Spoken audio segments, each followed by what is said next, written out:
पूर्व काल में चित्रभानु नाम एक शिकारी था। वह वन में पशुओं का शिकार करके अपने परिवार का आलन पालन करता था। वह एक साहूकार का कर्जदार था, किंतु समय पर ही न चुका सका। क्रोधित साहूकार ने उसे शिव मठ में बंदी बना दिया। संयोग से उस दिन शिवरात्रि थी। बंदी रहते हुए शिकारी ने शिव से संबंधित धार्मिक बातें सुनी और चतुर्दशी के दिन शिवरात्रि व्रत कथा सुनी। शाम को साहूकार ने उसे बुलाकर ऋण चुकाने की बात की। शिकारी ने अगले दिन ऋण लौटा देने का वचन दिया। उसे मुक्त कर दिया गया। अपनी आदत के अनुसार वह जंगल में शिकार के लिए निकल पड़ा। दिन भर बंदी रहने के कारण वह भूख प्यास से व्याकुल था। रात फिर आई तो वह एक तालाब के किनारे स्थित बेल वृक्ष पर चढ़कर बैठ गया ताकि रात वहीं बिता सके। उसे ज्ञात नहीं था कि उस बेल वृक्ष के नीचे शिवलिंग स्थापित है, जो पहले से ही बेलपत्रों से आच्छादित था। जब उसने बैठने के लिए टहनियां तोड़ी तो वे अनजाने से शिवलिंग पर गिरती चली गई। इस प्रकार अनजाने से ही शिवलिंग का बेलपत्र अपवित्र हो गए और भूखे प्यासे रहने के कारण उसका व्रत भी हो गया।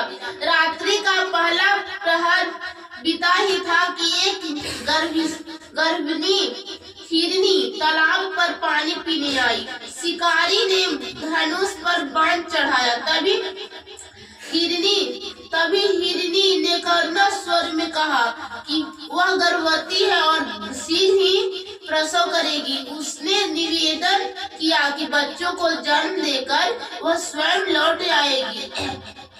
शिकारी ने दया करके उसे जाने दिया। इस दौरान धनुष की प्रत्यंचा खींचने और ढीली करने से कुछ बेलपत्र फिर शिवलिंग पर गिर गए और प्रथम प्रहर का पूजन संपन्न हो गया।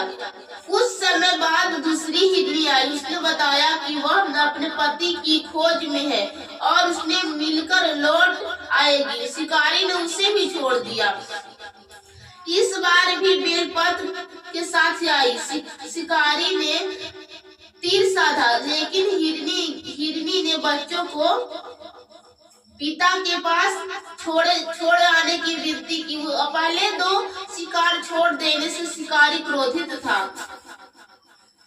फिर भी हिरनी की ममता देखकर उसने उसे भी जाने दिया। प्रातः काल से पहले एक हठ पुष्ट मृग वहां आया। उसने कहा कि यदि पहले आई तीनों मृगियां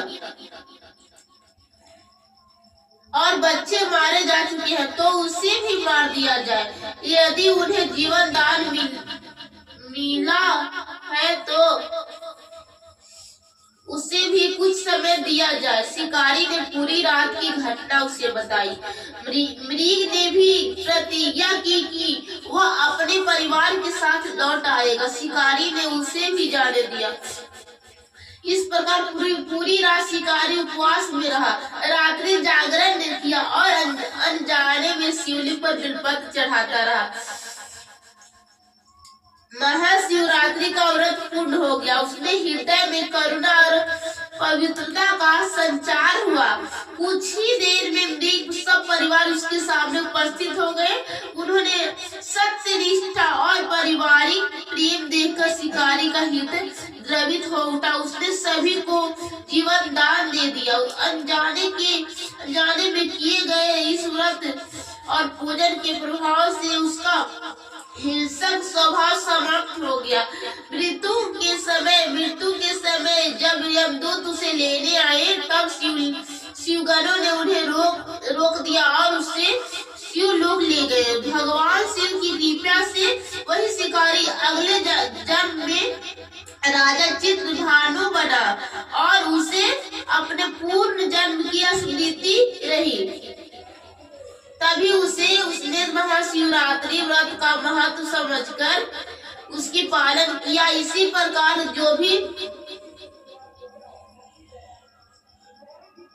जो भी महाशिवरात्रि के व्रत को करता है, इस तीर्थ कथा को पढ़ता है या सुनता है तो उसके सभी कष्ट दूर होकर सभी आशाएं पूर्ण होती है। श्री भोले दानी की